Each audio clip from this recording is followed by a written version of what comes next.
Olá, pessoal, e bem-vindos a um episódio muito dignificado, interessante e secreto de Eu Quero Ver o Filme, o melhor, o maior, o mais sinistro podcast sobre cinema, filmes e as pessoas que os assistem. Eu sou o seu apresentador, Rafael Nada. Comigo estão Alexandre Nada. Bom dia, boa tarde, boa noite, ouvintes do Eu Quero Ver o Filme, a comunidade mais estranha desse mundo estranho. E Leonardo Nada. Olá, pessoal. É estranho ouvir seu próprio nome e nada depois, assim, né? Não, é que no filme ele pergunta, what's your name? Jeffrey. Jeffrey what? Jeffrey nothing. Daí... É verdade. Ela pega a carteira dele. É. Mas enfim, como é que vocês estão, gente? Tudo bem? Tudo bem? Eu tô tranquilo. Não sei vocês, mas aqui em casa já começou o clima de final de ano, pessoas vindo, pessoas saindo, almoços mirabolantes, muita comilança. E casa movimentado. Eu já cresci uns 7 números desde que dezembro começou. Isso não é uma boa coisa necessariamente. Também, já sinto o clima de final de ano. Eu ainda parece que nesse clima. Sério? O tempo que parece que é diferente, os dias de semana parecem finais de semana, tá tudo meio esquisito. E é por aí. Mas nesse clima de final de ano... E o verão já entrou rasgando também, então... Ai, que delícia o verão. Ai, que delícia o verão. E nesse clima de final de ano que eu tenho avançado em Stranger Things... Rumo à 5ª temporada. Ainda não cheguei nela, mas estou na 4ª. Estou na 4ª temporada e, meu Deus, eu não lembrava o quão melhor que todas as outras temporadas da 4ª temporada é. E pra mim, assim, a melhor temporada. O primeiro episódio da 4ª temporada já é sensacional. A trilha sonora maravilhosa. Tu acha mais do que a primeira temporada? Mais do que a primeira temporada. E eu vi todas recentemente, assim. A 4ª temporada, pra mim, assim, ela consegue ser mais marcante, e ela tem mais a cara da série do que a primeira temporada que deu a cara pra série, sabe? Pra mim. Tem muitos elementos icônicos ali, a trilha, a música da Kate Bush, mas na verdade toda a trilha é anos 80 ali. É muito legal, assim, os personagens. Eu adoro a série Sync. Eu acho ela uma excelente atriz, extremamente promissora. E o cara que faz o Ed também é muito bom, tá trabalhando um monte, né? E muito legal. E quando no episódio passado eu tava na 2ª temporada. Realmente concluí a 2ª temporada, ela é uma das piores temporadas da história das séries. Ela é muito ruim. Uma temporada, a única coisa boa que tem é que a Max entra, né? A série 5 entra na série. Mas, meu Deus, é muito ruim. E a 3ª temporada é bem melhor do que eu lembrava. A 3ª temporada é bem boa. As pessoas falam mal, mas eu acho... Ainda é uma das minhas favoritas. Também porque apresenta a Robin, que é a minha personagem favorita da série. Mas não é só por isso. Acho que é a vibe da... Vocês não acham que a gente... Eu só vi a primeira e a 2ª temporada, mas vocês não acham que a gente vive um tempo de, tipo, estrear uma série nova com uma temporada boa e todo mundo diz, nossa, essa é a melhor série da história da TV ou do streaming da história, e daí depois tem uma temporada não tão boa, as pessoas falam, nossa, essa temporada é uma das piores temporadas da história. Tipo, é muito isso que eu sinto, sabe? Sim. Total, é muito estranho, mas é que essa 2ª temporada de Stranger Things é muito esquisita, cara. Eles fazem umas coisas... Mas eu sinto isso também. Em GOT, em Game of Thrones, muito isso. As pessoas... Até aqui Game of Thrones teve outra questão que as temporadas pararam de seguir os livros em certos momentos. Porque não tinha mais livro suficiente escrito pelo Martin lá. E aí, meio que das temporadas finais, o pessoal começou a criticar muito, assim. E acho que até além da conta, sabe? Sim. E meio que desmerecendo, pegando essas 2 últimas temporadas e meio que desmerecendo uma série que foi... É a série mais assistida da história da TV. Não sei se da história da TV ou streaming junto. Não, e acho que as pessoas não se dão conta que um escritor como o George R.R. Martin é conhecido por ser escritor mundialmente por um motivo. Você não vai pegar meia dúzia de roteiristas de TV, com todo respeito, por melhores que eles sejam, que vão improvisar uma história tão boa quanto o texto de George R.R. Martin. Não é assim que a coisa funciona. Tipo, eu acho que é até injusto cobrar isso dos roteiristas do Game of Thrones. Exato, e eu acho que também a última temporada, que é a mais criticada de todas ali, teve problemas de ritmo também, ela foi muito acelerada. Né? Eu nem acho, assim, eu nem sou do time dos que despreza totalmente a última temporada, eu só acho ela muito corrida, e realmente acho que a penúltima temporada é bem ruim, assim, tipo, eu gosto menos da penúltima do que da última. Mas eu concordo com o Leonardo nesse sentido, assim, às vezes a gente pega uma temporada e coloca toda a série nesse balaio, assim, parece que a série degringolou, a série... E às vezes não, eu acho que Stranger Things que a gente tá falando é um caso muito curioso, assim, porque é uma série de altos e baixos, assim, ela começa muito bem estabelecendo todo aquele clima retrô e de, sei lá, patchwork de referências, que ela é muito isso, né? Ela é uma construção de uma coisa baseada em referências. Alguns quase plágios, mas beleza. E estabelece aquilo, daí na segunda temporada eles se perdem de um jeito, assim, tipo, inacreditável, e recuperam depois, e a série revive, e é isso. Eu nem sei como é que tá a quinta, aí o Rafael me disse se ela mantém o nível ou não. Olha, eu tô achando melhor que a quarta temporada, são só 4 episódios até agora, mas eu acho o ritmo melhor, acho tudo mais bem resolvido, assim. E é isso, acontece, cara, às vezes não dá pra manter o nível sempre, assim, mas acho que não é nem isso, acho que hoje acontece muito que as séries têm que performar imediatamente, e os autores às vezes passam, tipo, a vida, que nem o cara do Round 6, o Squid Game, que ele demorou a vida inteira pra produzir uma temporada, a temporada era a série dos sonhos dele, e daí ele tem ali um pouquinho de tempo pra fazer a segunda temporada, que nunca foi pensada, planejada, nunca foi conceitualizada fora de, talvez eu fizesse uma segunda temporada. E daí quando ele se vê na realidade de fazer isso, é muito difícil, enfim, chegar no mesmo nível de uma temporada que ele ficou anos burilando pra chegar onde chegou, né? Stranger Things é algo parecido. Os Duffer Brothers demoraram um tempo pra desenvolver a primeira temporada, e o conceito original deles é que a segunda temporada fosse com outros personagens, outro setting, outro tudo. E daí eles, não, vamos seguir com esses personagens que são legais, os atores são bons. E daí... Isso tem muito também. As séries que viram reféns do seu próprio sucesso. Ou da sua própria repercussão, melhor dizendo. Exato. E aí, sei lá, uma coisa não planejada e tu tem que escrever por demanda de mercado ao invés de demanda criativa. Exato, exatamente. Outra coisa que acontecia muito é que as séries antigas começavam sem saber o que elas eram direito e se achavam ao longo do tempo. Tipo, famosamente, o Star Trek, a nova geração, a primeira e a segunda temporada são consideradas as piores temporadas da série. E na terceira que ela se acha e começa a fazer os episódios clássicos que todo mundo lembra. Mas na época de Netflix, não ia chegar na terceira temporada se 2 temporadas fossem fracas. É verdade. Antigamente tinha um pouco mais de pista de voo, assim. Tolerância, né? O The Office também é um pouco assim, cara. A primeira temporada é meio trancos e barrancos, assim. A série vai se achando. Simpsons não vira Simpsons até a terceira ou quarta temporada. A primeira temporada, tu olha hoje, é alienígena. Eu nem lembro da primeira temporada de Simpsons. É fraquíssima. Em comparação, né? Tem um valor sentimental, óbvio. Mas tu vê os personagens, é tudo completamente diferente.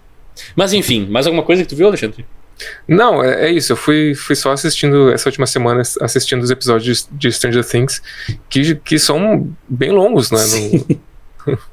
Quanto mais a série avança, mais os episódios ficam longos. Tem episódio de 2 horas, daí a gente começa a questionar a realidade. E tu, Leonardo, o que tu viu de interessante nesses últimos dias? Eu não tenho visto muitos filmes, na verdade. Eu acho que eu tô num momento mais comfort. Então eu tenho assistido episódios soltos de Friends. Uau. Já que a gente tá falando em séries, seriados. Outra série que demorou algumas temporadas pra virar a série clássica que todo mundo lembra. Eu ia falar exatamente isso, porque eu me lembro que ano passado eu já tinha revisto vários capítulos. Daí esse ano eu tô, tipo, vendo soltos, assim, vou na terceira temporada, vejo alguns episódios, aí pulo pra sexta, volto pra quinta, tipo assim. Mas é interessante como agora eu tô vendo alguns da segunda temporada, e é isso, assim, acho que é uma série que, pra mim, assim, ela só se tornou o que era, acho que lá a partir da terceira temporada, assim, sabe, que realmente engrena.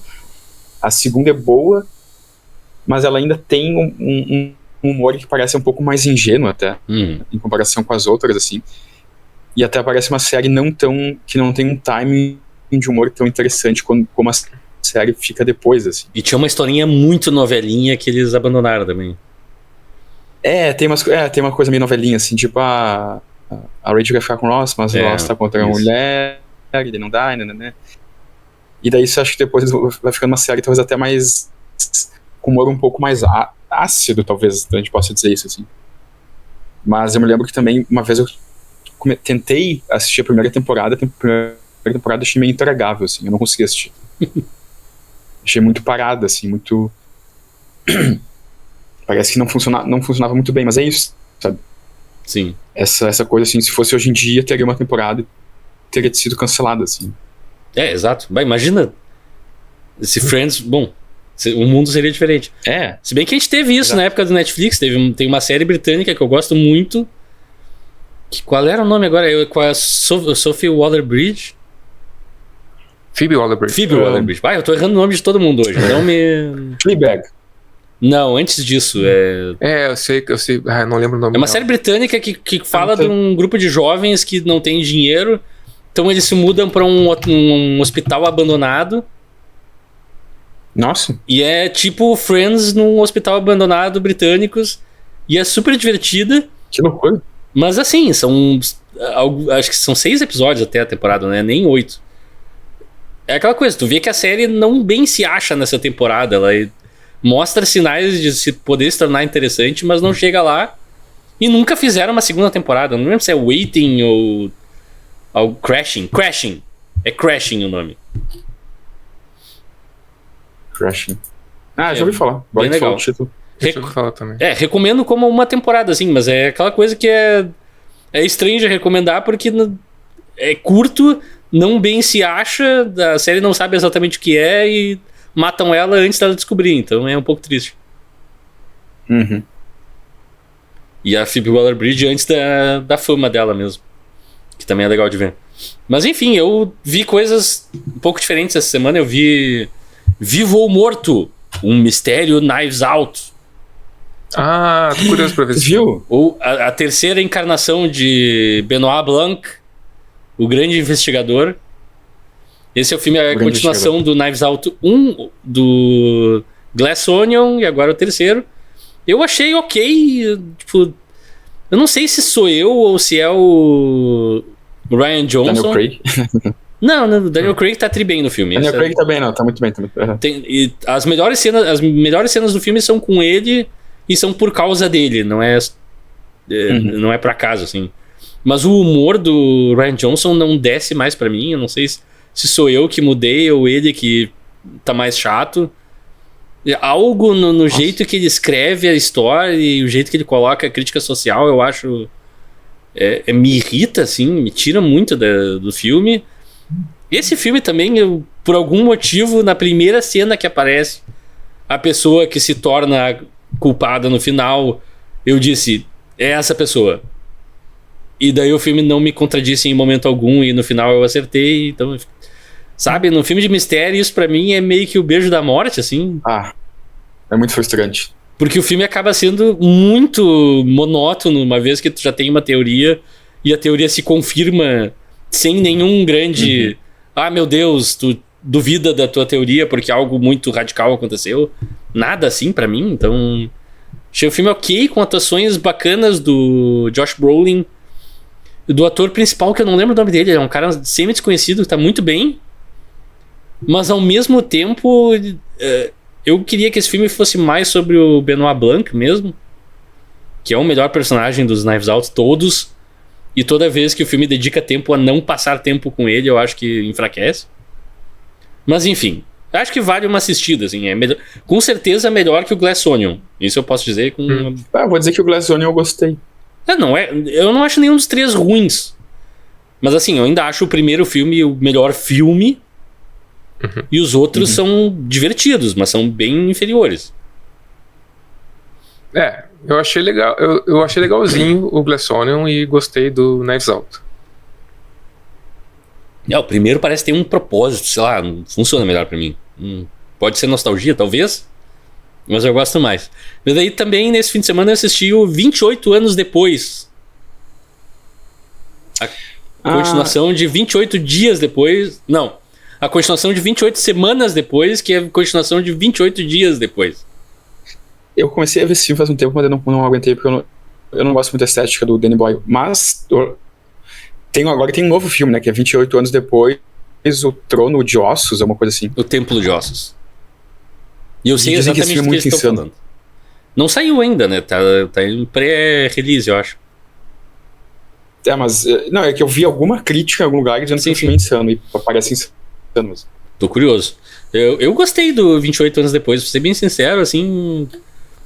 Não é um filme que me prendeu necessariamente, mas eu gosto do mundo que eles criam, eu gosto... Tem um clima meio intimista, o Danny Boyle consegue trazer um existencialismo que eu não esperava, assim. É um filme que eu achei que ia ser muito mais zumbis e lembra do 28 semanas depois, lembra do 28 dias depois.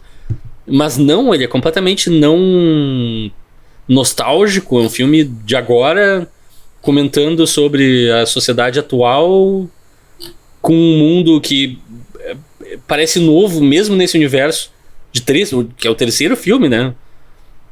E só um parênteses, em português aqui, eu procurei por 28 anos depois, mas na verdade o título do filme é Extermínio, a Evolução. Ah, tá. Extermínio, a Evolução, então. Eu procurei 28 anos depois, eu botei no Google e abriu a ficha do filme como Extermínio, a Evolução. Obrigado. Eu parti do princípio que era 28 anos depois, mas eu lembrava que o primeiro se chamava Extermínio, eu não lembrava se eles tinham seguido com o nome. Que tradução horrorosa, né? Porque Extermínio. Enfim. Mas vale a pena, achei um filme bonito, mais que qualquer coisa. O roteiro me surpreendeu, que é do nosso amigo antigo, diretor do Ex Machina, o... Qual é o nome dele? Alex Garland. E, cara, não tem nenhum Alex Garlandismo.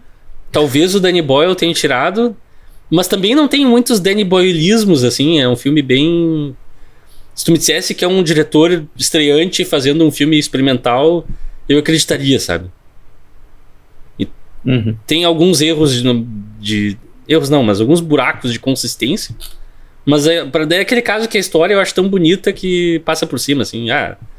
Eu relevo os pequenos buracos de roteiro porque o resultado acaba sendo maior. Mas enfim, isso é que eu vi nesses dias. Podemos terminar aqui. Eu também comecei a ver o começo da série Fallout 2, a segunda temporada. Saiu o primeiro episódio. E eu fiquei chocado com duas coisas. Ao mesmo tempo que a série quebra o padrão atual de as séries demoram tanto tempo pra sair que tu não reconhece o elenco quando começa a segunda temporada. Nessa tu reconhece todo mundo, exceto um dos atores que ganhou músculos entre uma temporada e outra. O cara era mirradinho na primeira temporada, agora ele tá um filé. E tu fica, oi? O personagem dele, onde ele fez esse exercício, não sei. Mas fora isso, não tem estranheza nenhuma, eu achei legal. Ela continua com a mesma vibe esquisita da primeira temporada. Esquisita no bom sentido, assim, de misturar tons de comédia com extrema violência, com um mundo super deprimente. É um tom bem específico e único, assim, eles conseguiram acertar de novo. Mas assim, para primeiro episódio, por enquanto, o ritmo ainda é um pouco esquisito, assim, tem cenas que duram um pouco demais, outras que duram um pouco de menos. Mas eu tenho uma perspectiva boa pra essa série, o setup que eles fazem eu achei muito bom. Mas é isso que eu tenho visto. E aqui a gente pode delinear o aviso de spoilers! Antes de começar, eu posso fazer só uma observação, desculpa. Claro. É que... geralmente eu uso...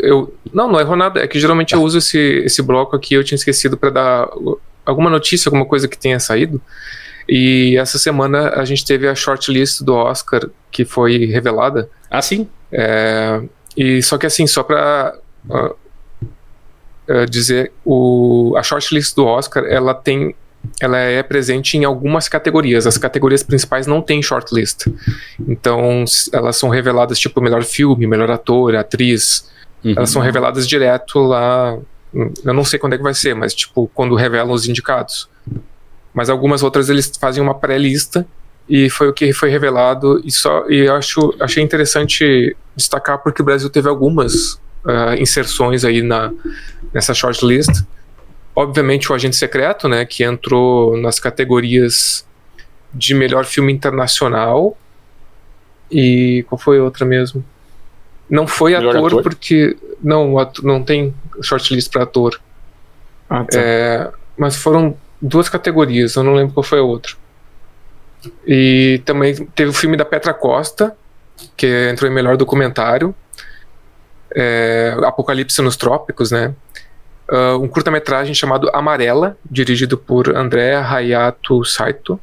Também está na pré-lista de curtas-metragens. E a produção brasileira Ianuni, que tem Leonardo DiCaprio entre os seus produtores, também está na shortlist de melhor documentário.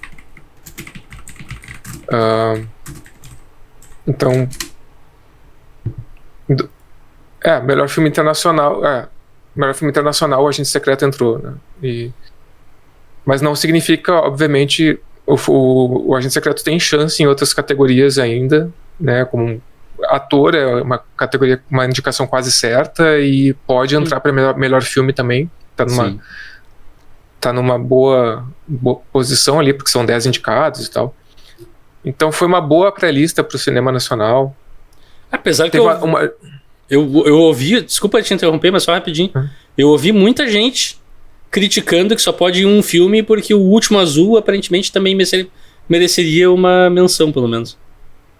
Ah, sim. Eu não assisti, mas eu ouvi falar muito bem do Último Azul.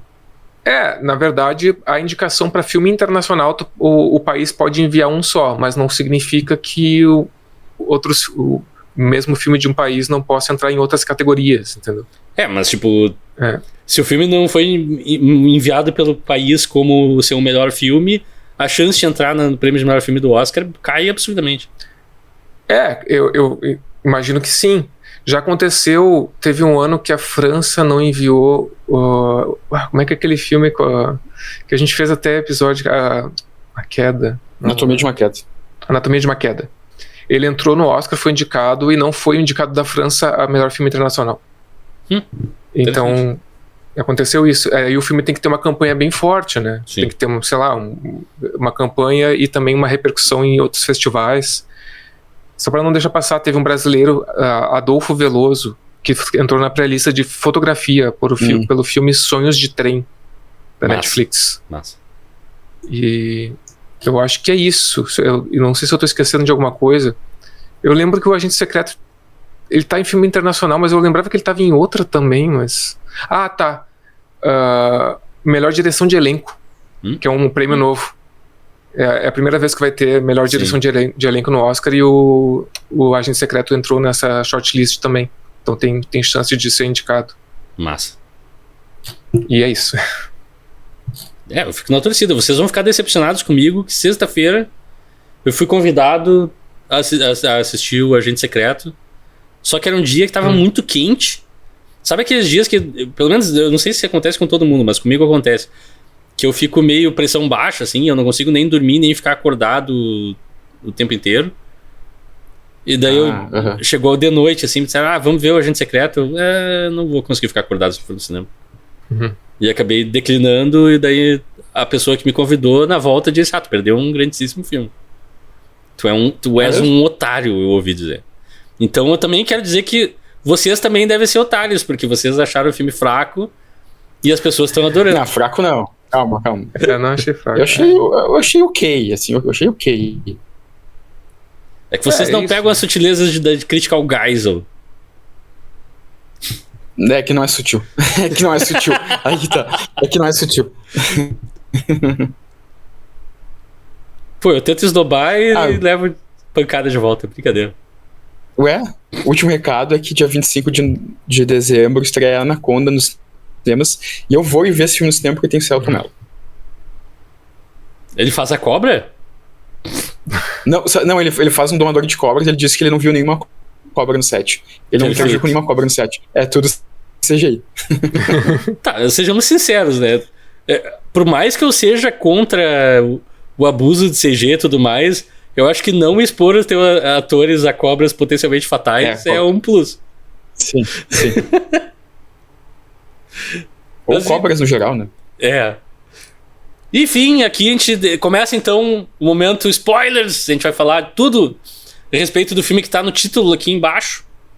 E ali embaixo na descrição e em toda a volta, que é o Veludo Azul.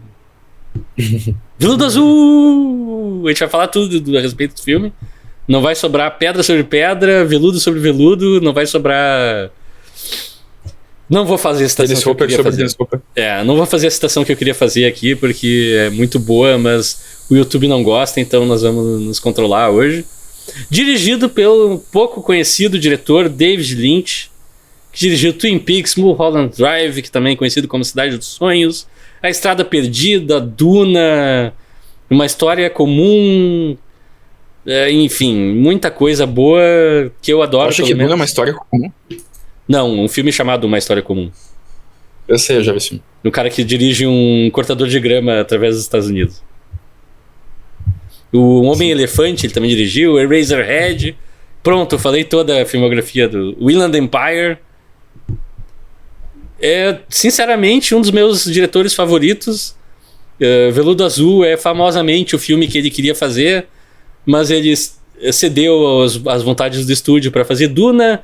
Foi uma experiência horrorosa, e para resetar as sensibilidades ele disse: vamos fazer Veludo Azul, juntou um dinheiro e fez o filme.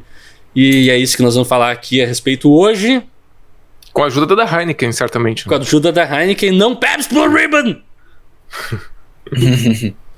Esse filme que é citado em alguns dos meus discos favoritos, enfim, eu sou suspeitíssimo a falar de Veludo Azul, mas antes de tudo, Alexandre, nós temos curiosidades?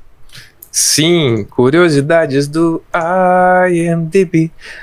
Cara, eu me surpreendi que tem bastante curiosidade desse filme. Sim. Peguei algumas só.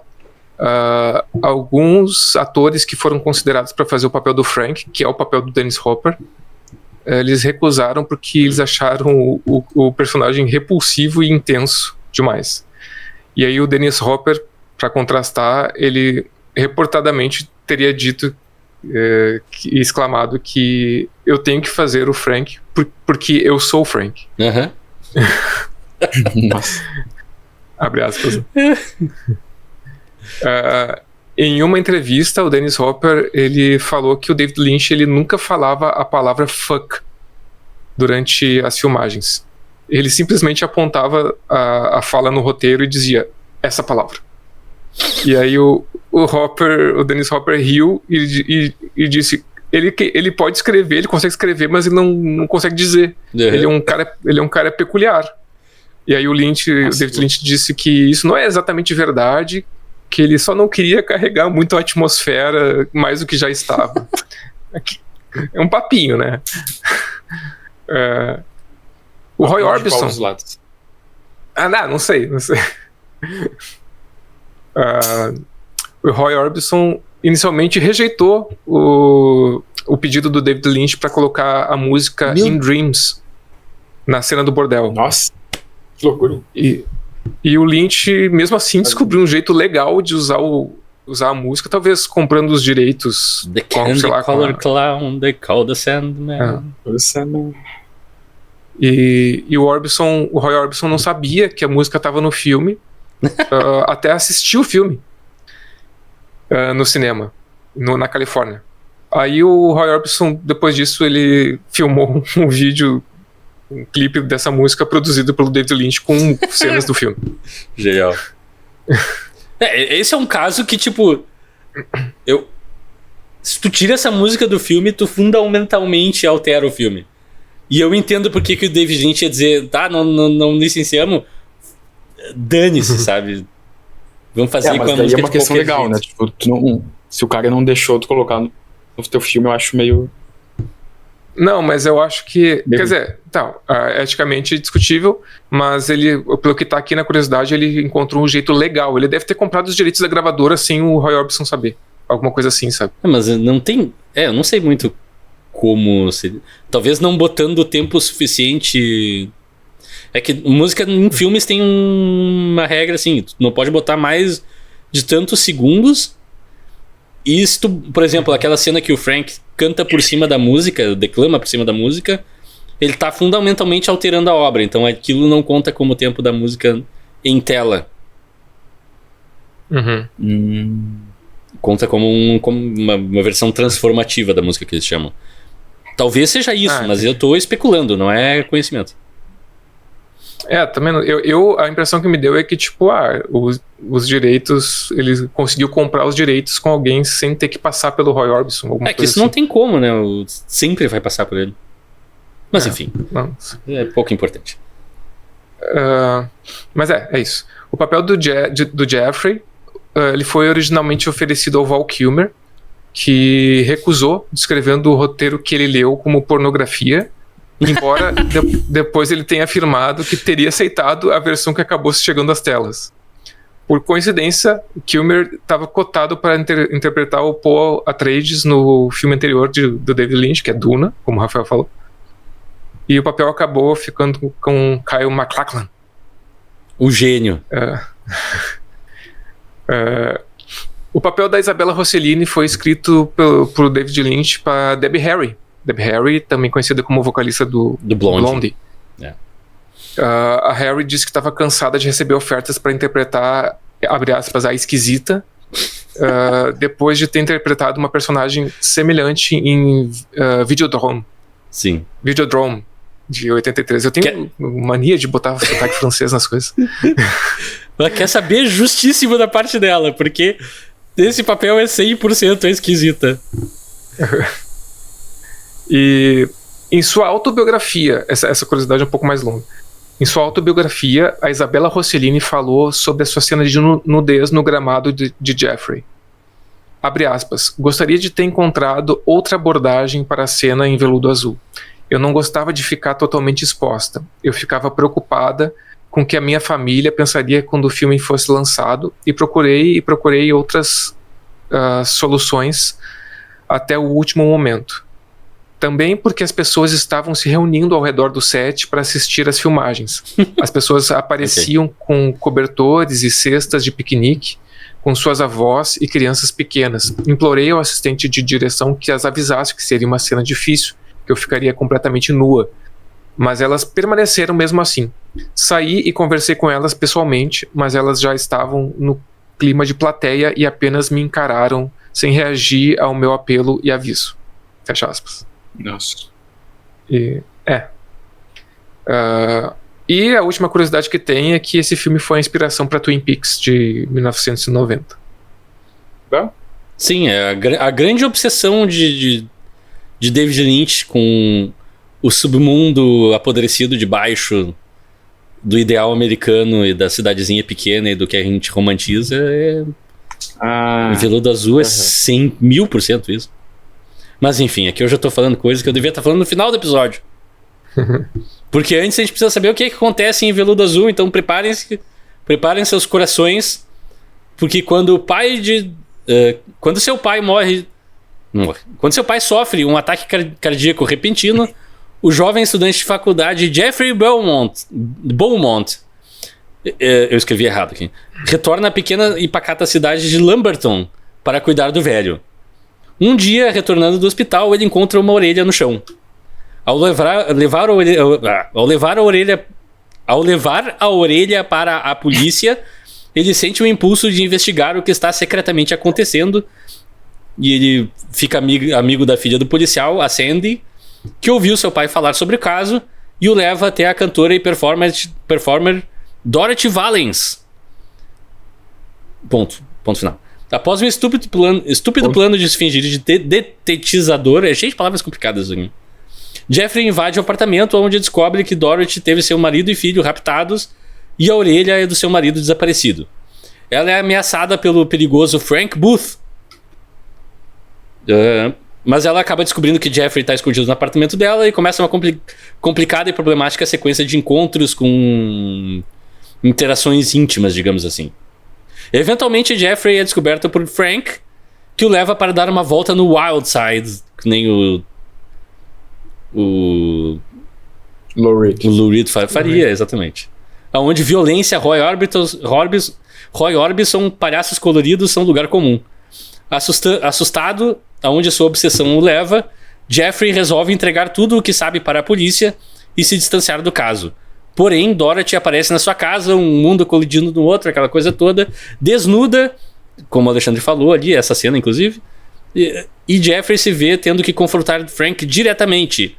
Ele atira Frank na testa e após Sandy rejeitá-lo por ter dormido com Dorothy, ela o perdoa. Algum tempo depois, eles vivem em uma pacata vida suburbana e os tordos finalmente retornam.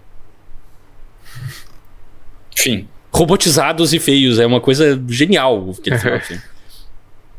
E fim do filme, é isso aí. Então, antes de mais nada, a gente chega aqui pelos poderes de Alexandre Rossi. Então ele tem que explicar pra gente duas coisas, que é como a gente chegou até aqui, Alexandre. Eu sei que essa era a tua primeira vez vendo Veludo Azul, então nos agracie com a tua primeira impressão. Vambora. Depois que eu assisti o filme, eu percebi que eu tinha visto ele até uma parte, assim, mas só o começo. Acho que até a primeira cena do Dennis Hopper com a Isabella Rossellini. Mas eu meio que conhecia, assim, o clima do filme, e ele tem uma coisa que eu gosto bastante, que são filmes meio que noturnos, assim, que se passam durante a noite, às vezes em uma noite, ou tipo nesse clima mais noturno, com iluminação que não tem medo de sombra, esse clima, assim, e também tem essa coisa um pouco da estranheza, né, tanto que falam várias vezes desse mundo estranho, que aqui não é nem tanto com um elemento fantástico, como é no filme anterior, Na Beira da Loucura, mas tem essa coisa também do estranhamento, sabe, e da coisa noturna. Então, mais por essa ambientação, foi um link que eu tracei.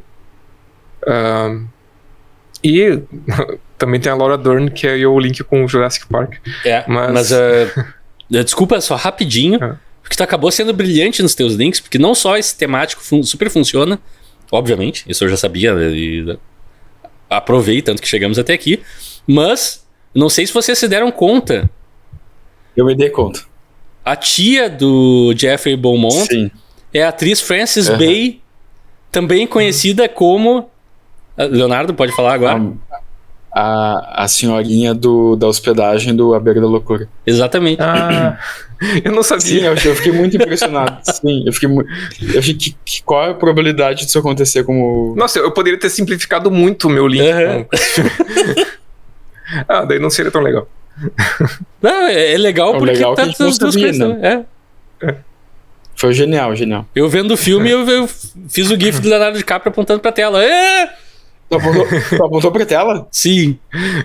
Eu também. Quer dizer, eu não gritei isso porque eu não sabia o nome dela na hora, mas eu... Exatamente. Eu fiz também isso. É a senhorinha do A Beira da Loucura. Mas foi mais ou menos por aí. E cara, eu achei bem interessante e diferente, assim, obviamente eu já esperava que fosse um filme diferente esteticamente, e como ele aborda essa questão da estranheza do comportamento humano, né? Não só a estranheza, mas da excentricidade, da intensidade, dos traumas ali, né? A personagem da Isabella Rossellini todo o plot dela é bem pesado, assim, bem... É uma personagem bem difícil, né? E... não sei, inicialmente eu gostei do filme, eu gostei da ambientação do filme principalmente. E é isso, assim, pela minha primeira impressão foi essa, assim. Eu já imaginava que fosse um filme que eu ia me interessar, porque eu gosto de filmes, assim, com essas construções imagéticas. Até é curioso porque não é, como eu falei no começo, não tem elementos fantásticos, mas são elementos estranhos, é um realismo estranho, sabe? É um comportamento, tipo, sei lá, o cara entra numa sala e tem 2 personagens parados, que ficam parados até ensanguentados, e ele vai interagindo e falando, e os personagens parece que se comportam de um jeito muito peculiar, assim. Tem uma cena de tortura que uma senhora de idade usando sutiã e cinta-liga sobe no teto de um carro e começa a dançar. Isso. Coisas muito... Oi? Não é nenhum ser um ser fantástico, mas são seres reais fazendo coisas fantásticas. O próprio elemento da orelha, né? Tipo, qualquer cineasta, o cara encontrando uma orelha no parque seria... momento de plot, coisa importante, relevante. No David Lynch é aquela coisa que... isso tá acontecendo mesmo? Essa orelha existe? Esse cara achou uma orelha de fato... E daí tem até a confirmação com o policial, que é uma cena hilária. Tipo, ele sempre trabalha nesse limiar. Enfim, eu já tô me empolgando aqui. Leonardo, se o Alexandre terminou a parte inicial dele, vamos contigo. Só acrescentar ali que eu falei de comportamentos humanos, que eu falei de comportamentos excêntricos e peculiares e problemáticos também, né? Sim. Só para acrescentar em tudo isso, a complexidade do ser humano ali que ele explora. Isso também é uma coisa que eu gosto muito do David Lynch, é a capacidade de fazer seres deploráveis, retratar eles fidedignamente, e tu sabe que o cineasta, o filme e os personagens condenam aquela situação, sabe? Não é uma coisa... Sim. Não vira uma glorificação de violência, que alguns diretores meio que resvalam às vezes um pouco. Mas enfim, isso é outra... Leonardo! Tamo contigo. Eu detestei o filme, te dizer.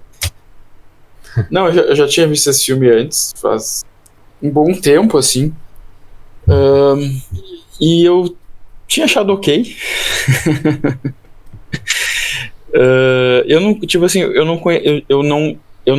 Eu vi pouquíssima coisa do David Lynch. Eu acho que das coisas que eu vi dele foi Veludo Azul, Cidade dos Sonhos e uma boa parte da primeira temporada de Twin Peaks, assim. Que é magnífica. Mas Twin Peaks nunca me desceu muito. Eu acho muito...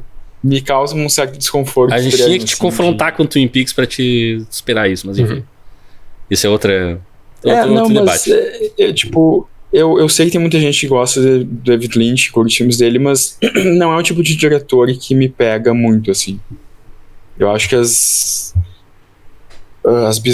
bizarrices dele, o clima bizarro que ele traz, de alguma forma eu nunca consigo entrar muito nas histórias dele, assim, sabe? Não é uma coisa que eu, sei lá, em comparação um pouco com o filme da semana passada, A Beira da Loucura, que eu consigo entrar no filme. O David Lynch, pra mim, e eu acho que revendo o Veludo Azul, isso ficou um pouco mais evidente pra mim, assim, acho que até de uma forma meio incômoda, que eu acho legal essas bizarrices que ele faz. Acho que tem cenas bem estranhas, assim, surreais e peculiares. O Rafael até tá mais afastado da cadeira dele. Daqui a pouco ele vai sair de quadro. Não, pode falar. Não quero ver essa porcaria. Não, tô ouvindo aqui. Não, eu acho que tem cenas legais, tem cenas que tem um surrealismo bizarro, assim, tipo aquela cena que o Dean Stockwell canta a música do Roy Orbison. Eu acho maravilhosa aquela cena. Eu até me esqueci que tava no filme. Eu acho maravilhosa aquela cena. Sim. Mas eu acho que, tipo, ao mesmo tempo que tem muitas partes surreais no filme, ao mesmo tempo, pra mim, elas também muitas vezes servem um pouco como, sei lá, uma certa desculpa por um roteiro meio frouxo, assim, sabe? Uma história meio não tão bem construída, assim, parece algumas coisas meio gratuitas que tu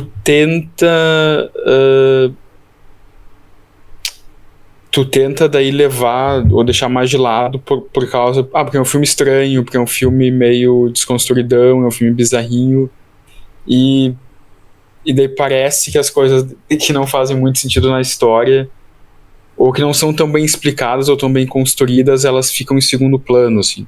Eu fico um pouco com essa impressão assistindo o Veludo Azul. Por enquanto é isso. Bom, eu discordo frontalmente do Leonardo, mas enfim, não vamos... Nós vamos pro debate em seguida, mas por enquanto... Vamos sim. Eu só vou falar minha relação com o filme. Eu vi a primeira vez quando eu tava começando na faculdade de cinema, que basicamente eu entrei na faculdade, eu adoro Tarantino, e todo mundo, Tarantino é uma merda, vai assistir filmes de verdade. E daí tu ganha o starter pack, assim, que tem Blow Up, do Antonioni, tem Veludo Azul, do David Lynch, tem, enfim, vários clássicos do cinema mesmo, assim. E é um processo que... eu não deixei de ser fã do Tarantino, mas ao fim de assistir essa bagatela de filmes que tu entende da onde o Tarantino vem e pra onde ele tá tentando ir. E, sinceramente, tu sai do outro lado um pouco, ok, a obra do Tarantino é um pouco diminuída nesse sentido. Tipo, tem caras que fizeram coisas que estão fazendo o que ele tenta fazer um pouco melhor, assim. E Veludo Azul foi muito isso pra mim, assim, me conectou muito porque ele poderia ser um filme de Quentin Tarantino, não por coincidência é o David Lynch favorito do Tarantino, que historicamente odeia o David Lynch. Ele falou quando ele viu o filme do Twin Peaks em 92, eu acho, o Fire Walk With Me, o quote do Tarantino é que o David Lynch andou tanto dentro do seu próprio ânus que desapareceu, e é uma coisa triste de se ver. Nossa. Que eu discordo. Eu acho que pra mim o David Lynch, quanto mais descolado da realidade ele é, mais interessante ele fica, porque é um dos poucos cineastas que consegue fazer uma coisa que eu citei inclusive semana passada também, que é essa coisa de vou filmar o ilógico, o irreal, o não linear, e faz fazer sentido. Caras como o Carpenter, caras como o David Lynch que conseguem fazer isso, que eu entendo o simbolismo, eu entendo onde eles querem chegar, mesmo quando fracassam. O David Lynch não tem medo de fracassar publicamente. Ele é um cineasta que roda por instinto. Acho que muitas das coisas que o Leonardo detecta são verdade em termos técnicos. As histórias dele têm buracos, a lógica dele não é infalível, os personagens dele têm viradas estranhas, mas ao mesmo tempo é porque muitas vezes ele estava no set naquele dia, teve um sonho na noite anterior e disse, no meu sonho eu vi essa cena assim, e nós vamos filmar assim porque dane-se, sabe?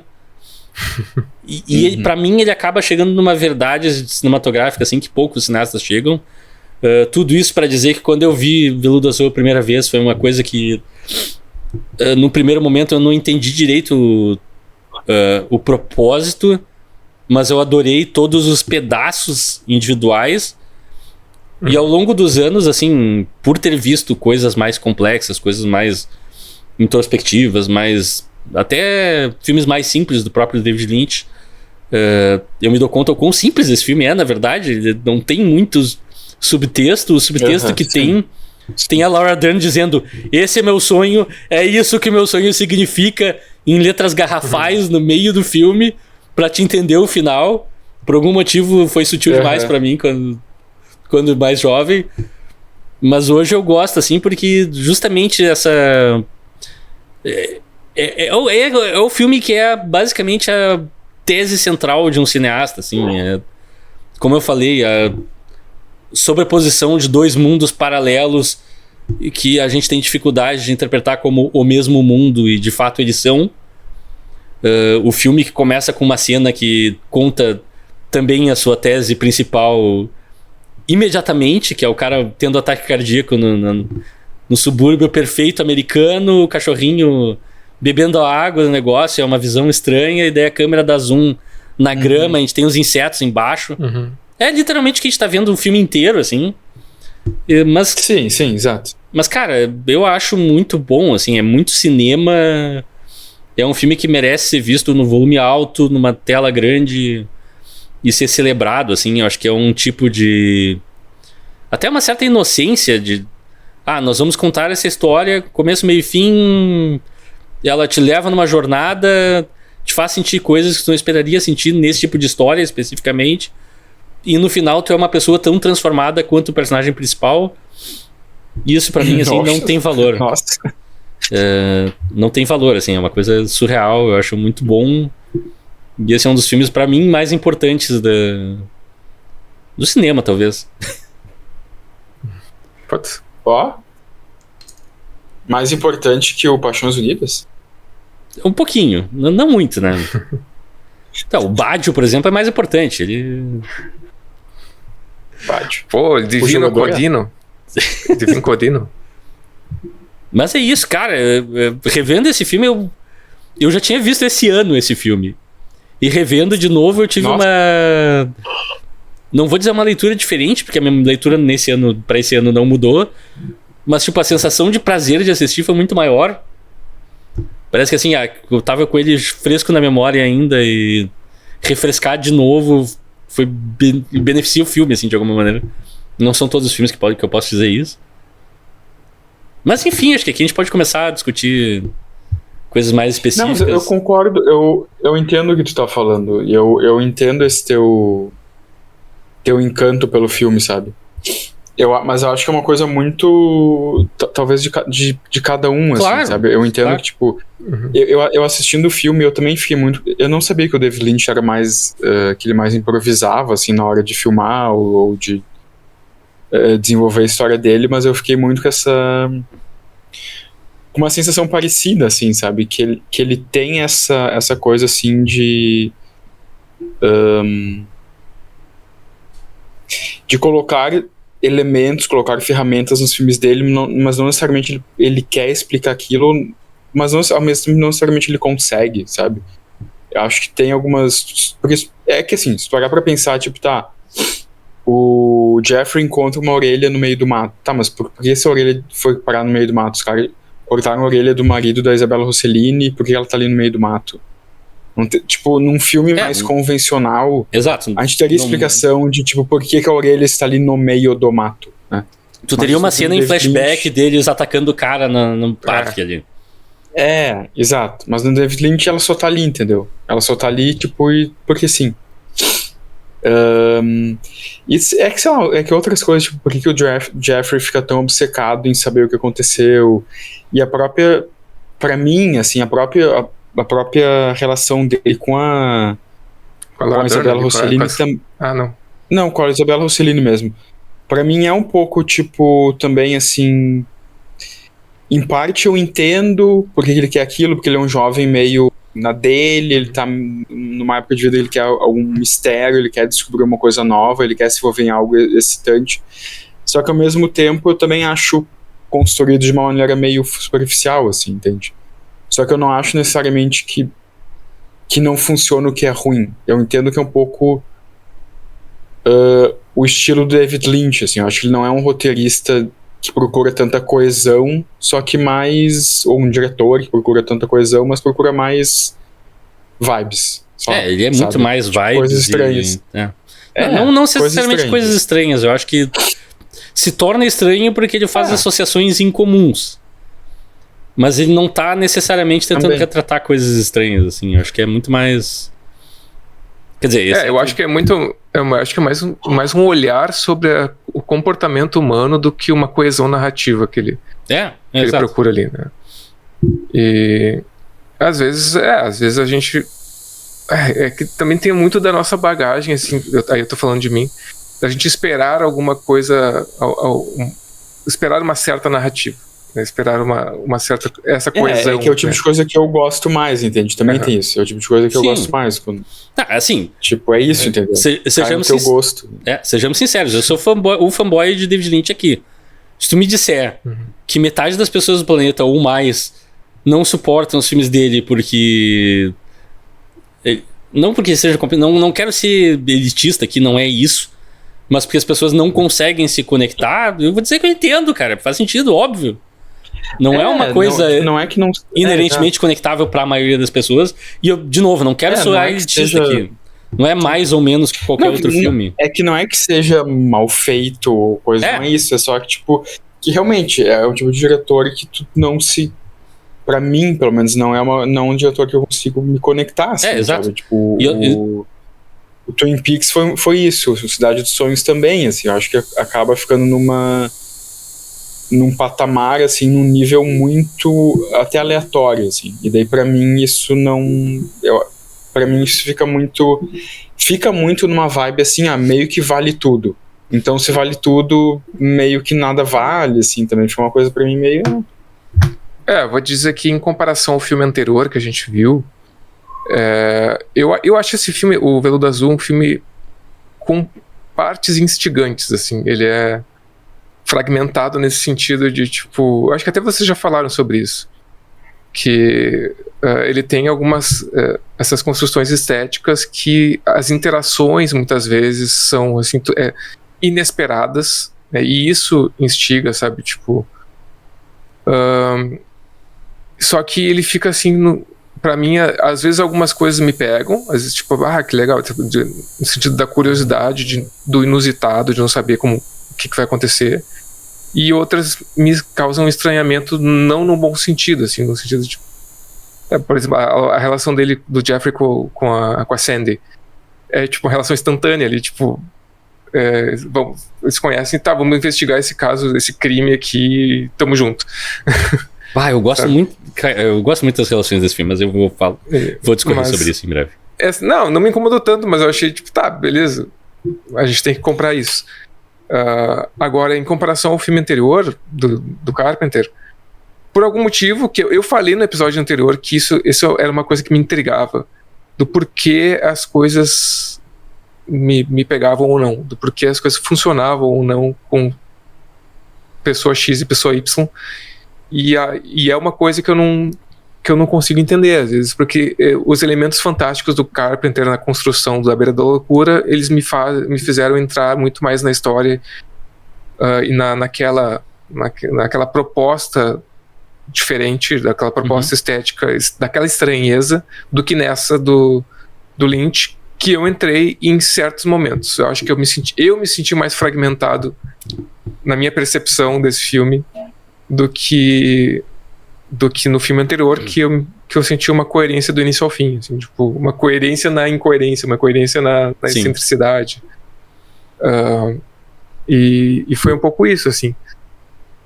Mas eu geralmente gosto dessa proposta de um olhar diferente, assim, de cenários estranhos, aquela coisa... Aquelas paredes que eu não consigo definir se é lilás ou que cor é aquela, que é uma cor muito peculiar daquele filme. A arte desse filme eu acho maravilhosa também.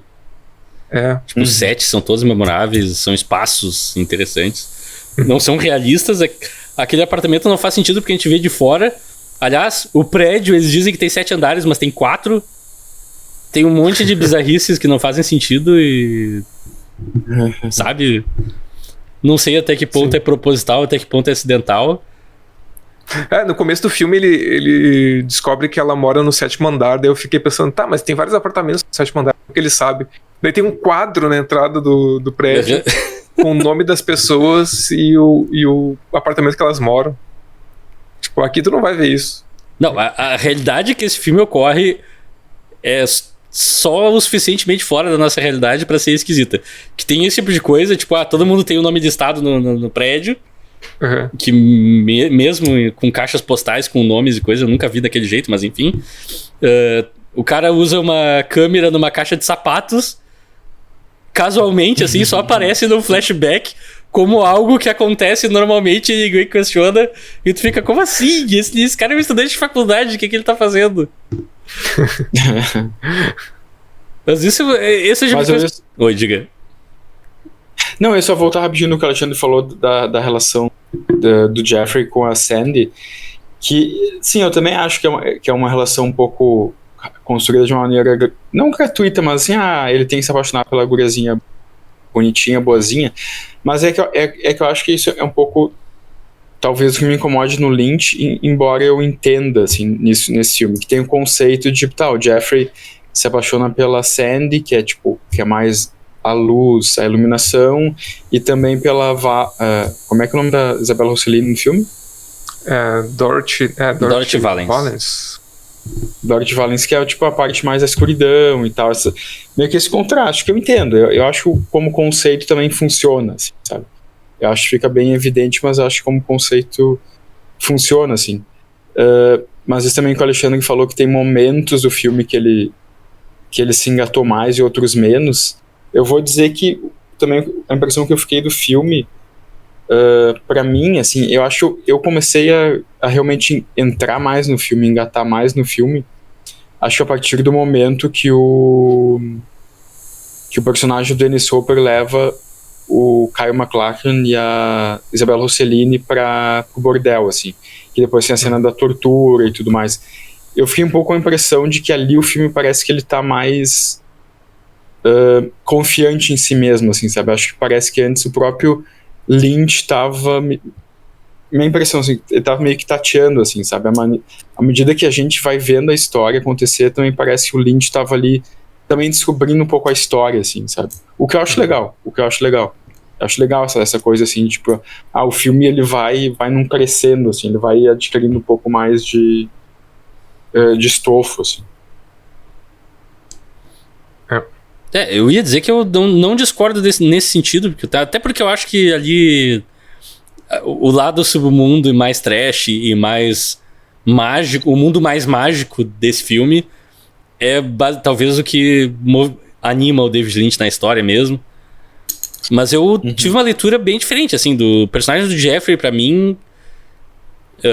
Talvez seja... Aí é bias meu, com certeza, mas eu consigo me identificar porque tu ser um cara um jovem adulto, digamos assim, que tá com a vida meio que garantida, tá tudo meio que ok, tudo nos trilhos, e é tudo meio chato, é tudo meio sem graça, e de repente tem um mistério que se avizinha, e o cara se joga de cabeça nisso. Eu acho super...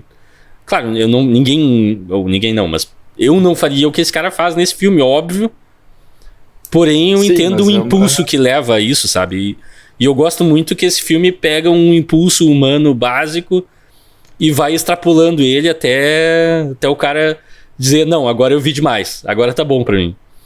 Mas eu vejo muito também, como o Leonardo falou, óbvio, as relações são feitas para ser um espelho de uma da outra nesse filme, opostas, né? Não um espelho idêntico, mas eu acho interessante porque a dinâmica das relações também é espelhada. Com a Sandy, o Jeffrey é o cara que tem o poder da relação, ele é o cara bonito, ele é o cara que tem um carro, ele é o cara diferente, que não é da cidade, não é o jock do colégio. E isso pra uma guria de colégio, de subúrbio, assim, que tá também com a vida estabilizada, tudo previsível. Ela vai casar com o quarterback do time de futebol, porque tá escrito no contrato social da cidade que isso vai acontecer. E a própria entrada do Jeff nesse mundo, do Jeffrey, não é meu amigo Jeff, é meio que rompe um pouco essa bolha dela. E eu acho que é importante, quer dizer, é fácil de entender o fascínio que ela tem. É óbvio que ela é imatura, é uma estudante de colégio, né? Aqui não vou entrar na parte se isso é problemático ou não, porque ele é mais velho e tá fora do colégio e provavelmente maior de idade, e ela é menor de idade, enfim, não sei. É verdade. Se eu não me engano, esse é o primeiro papel que a Laura Dern faz. Ela tinha 19 anos na época. E acho que ela faz muito bem, assim. Ela passa essa inocência de colegial, fascinada por um cara que pra ela é diferente do universo que ela conhece. Ao mesmo tempo que pro Jeffrey, quem é assim é a Dorothy, que é a diferente do rolê ali pra ele, óbvio. É uma mulher mais velha, mais experiente, ele tem um fascínio. Só que eu leio diferente, assim. Pra mim, ele não se apaixona pela Sandy de cara. Pra mim é um processo gradual. Ele vai aprendendo a valorizar ela durante o filme. Porque enquanto ele vê esse mundo trash e vai compartilhando o trauma e descobrindo que talvez o meu amor incondicional e eu ser uma pessoa boa não é o suficiente pra curar certas feridas, eu acho que é um processo interessante pro personagem, assim. E é por isso que ele aprende a valorizar o que tá na frente dele o filme inteiro, obviamente. E ele meio que não vê, assim, porque ele tá sempre indo atrás de algo mais excitante, mais diferente, mais bizarro. E ele encontra, e isso é legal também. E também vamos aqui falar que o David Lynch tem uma obsessão antológica pelo Mágico de Oz. E a personagem se chama Dorothy, né? Dorothy. É meio que... Mas enfim, eu tô falando sozinho, tô dando palestrinha aqui, desculpa. É que, de novo, eu adoro esse filme, eu já tive diversas leituras dele, então eu... Não, eu ia falar alguma coisa e eu esqueci agora. Dorothy, Mágico de Oz... Eu esqueci. Não, eu tava pensando, enquanto vocês estavam falando, dessa questão que o Leonardo trouxe dele ser um filme que procura... não sei como é que tu colocou em frases, mas que ele não se preocupa tanto em ter uma coesão narrativa e parece que usa como a sua proposta estética meio que como uma desculpa para isso, como uma... foi mais ou menos isso que ele falou. E aí eu tava pensando de que como esse filme tá muito mais preocupado no caminho do que na resolução do conflito inicial que ele propõe. Porque se tu for pensar, qualquer coisa que justificasse o Jeffrey entrar no apartamento já seguiria com o filme. No caso é a orelha, né? É a orelha achada e a informação que ele descobre a partir disso, mas podia ser qualquer outra coisa. E os fatos sucedentes, eles seriam praticamente os mesmos, sabe? E o filme e os episódios se sucederiam. Então, tipo, qualquer desculpa pra ele entrar naquele apartamento e se esconder naquele armário meio que funcionaria, né? E então eu acho que isso pra mim reforça meio que o caráter, não sei se experimental ou episódico ou fragmentado do filme, que dessa sucessão de fatos, assim, sucessão de comportamentos e cenas. É que eu acho que é imperfeito. Eu acho que Tá, ainda mais que nessa época o David Lynch ainda era relativamente inexperiente como diretor. Mas os filmes dele têm arestas. Até hoje. Quer dizer, até hoje. Ele faleceu já, né? Infelizmente. Descansa em paz, David Lynch. Mas todos os filmes dele têm arestas. Todos os filmes dele são imperfeitos. E eu acho que isso faz parte da arte, assim. Não é uma coisa... de novo, isso pode funcionar pra ti ou pode não funcionar. Ele lida muito com o mundo de sonhos. Não por ventura, não por coincidência. Todos os filmes dele têm essa temática. Inclusive esse, eu diria que eu rejeito a noção de que esse filme não tem elementos sobrenaturais, porque tem. Quando o Frank tá falando que vai entrar nos sonhos do Jeffrey, não é só uma ameaça, não é só ele citando a letra da música, ele tá entrando nos sonhos do Jeffrey. Sim. Aquilo é um poder, é um mantra. Mas chegaremos lá de novo. Pra mim é. Óbvio. A gente vê isso acontecendo, o Jeffrey começa a manifestar o Frank através das ações dele. É verdade. Não, tem um sonho. Não, e tem o sonho dele com o Frank também, né? Ele sonha com o Frank. Exatamente. Tipo, então é essa coisa assim de lidar com a realidade de sonhos, que não é realidade, é a aleatoriedade podendo ser interpretada ou não. De novo, eu entendo se tu me disser que não funciona pra ti, porque é super específico e particular, mas pra mim me pega muito, assim, a capacidade que o David Lynch tem de pegar um mundo corriqueiro e distorcer ele de tal maneira que chega num ponto que a gente não sabe direito o que a gente tá vendo, seja isso literalmente um mundo mágico ou só um mundo desconexo dos personagens. Não sei, pra mim super funciona. E de novo, quando ele sai com o Frank ali, como o Leonardo falou, é uma sequência inacreditável. A sequência do Frank... Bom, pra mim o Frank declamando a letra da música pra ele todo, passar com batom passado na boca depois de beijar o Jeffrey, É inacreditável aquilo. Me dá arrepios, fascinação, tudo ao mesmo tempo, assim.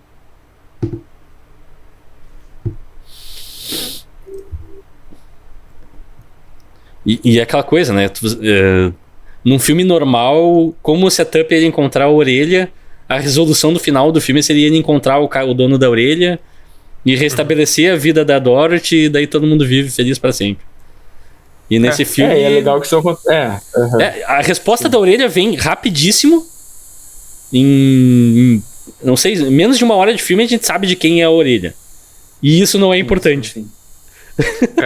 Depois a gente só vê o corpo. A gente vê o cara, mas ele já tá morto.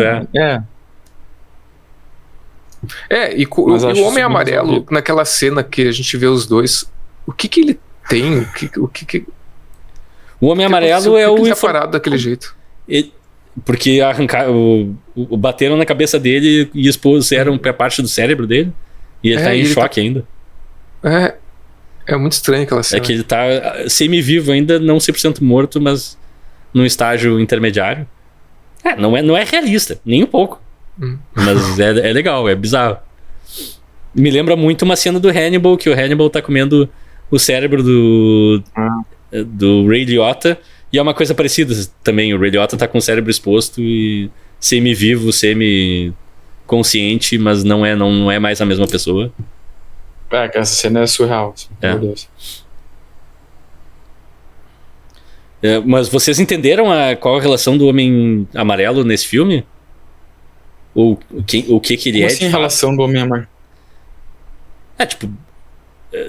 No filme fica vago. O Jeffrey vê ele interagindo com o Frank e também vê ele na estação de polícia. Ele é um policial corrupto. Eu tive a ideia de que ele era meio que um policial corrupto, assim, alguma coisa assim. Foi um policial corrupto, que ele é um policial corrupto. Minha interpretação é que ele é um policial à paisana, que ele é o parceiro do pai da Sandy. Eles estão trabalhando nesse caso há meses, talvez mais tempo. E eventualmente ele acaba sendo descoberto e assassinado. Por causa disso. É a minha leitura. Sim. Nenhuma dessas respostas é concreta no filme. Isso é leitura pura. Eu entendi que ele foi, que ele teve uma... Mas ele pode ser um policial corrupto. Com o marido.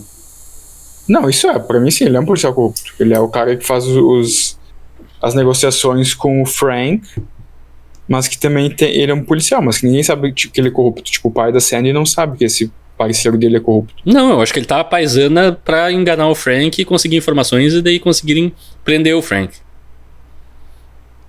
Mas, de novo, é leitura, não é... É que a primeira impressão que passou pra mim é que ele é o cara que acoberta o Frank na polícia. Então, Pode ser também. No filme não contradiz nenhuma dessas duas, tá? Eu não tô aqui fazendo um teste secreto nem nada assim.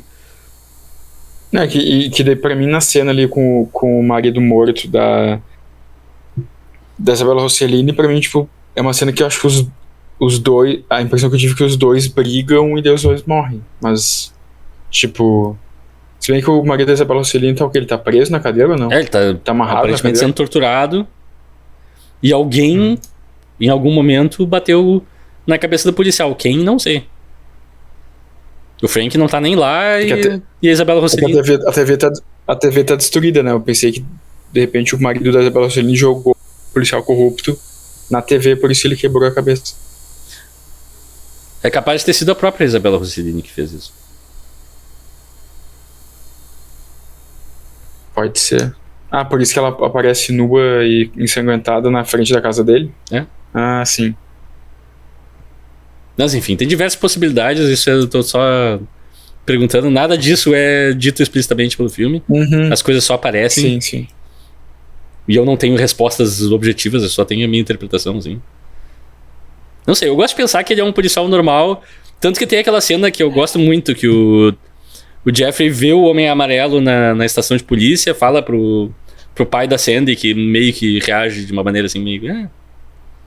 Ok, tu tá me mostrando esse cara, eu já esperava ver ele aqui, faz sentido.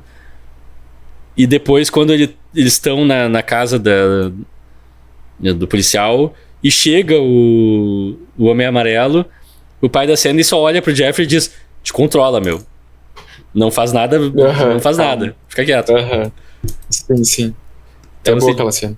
De certa maneira, pra mim, passa a sensação de que, o policial sabe do envolvimento desse cara, quer ele seja um policial honesto ou não, é uma coisa sabida já. O Jeffrey não descobriu grandes coisas ali.